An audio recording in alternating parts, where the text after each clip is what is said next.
Свети Николе добива мобилен пункт за тестирање на коронавирус. Одлуката е донесена денеска, но од Општинскиот кризен штаб велат дека се уште ги чекаат деталите кога и како ќе почне да функционира. Се уште чекаат одговори на нивното барање за санитетско возило за транспорт на болните од COVID-19 до болниците во Штип и Велес.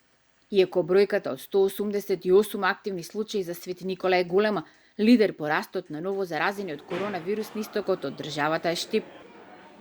Таму заклучно со вчера се регистрирани 380 активни случаи, од кои околу 200 во контакт со вирусот дошле од почетокот на јули. Со оглед на бројот на земени брисеви и непочитување на мерките, се очекува бројката да расте и наредните денови.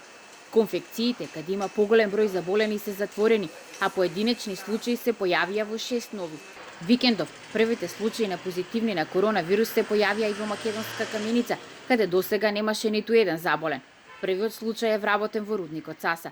На Штипско инфективно се лекуваат 49 пациенти, а еден поради влошување на состојбата е испратен на лекување во Скопје.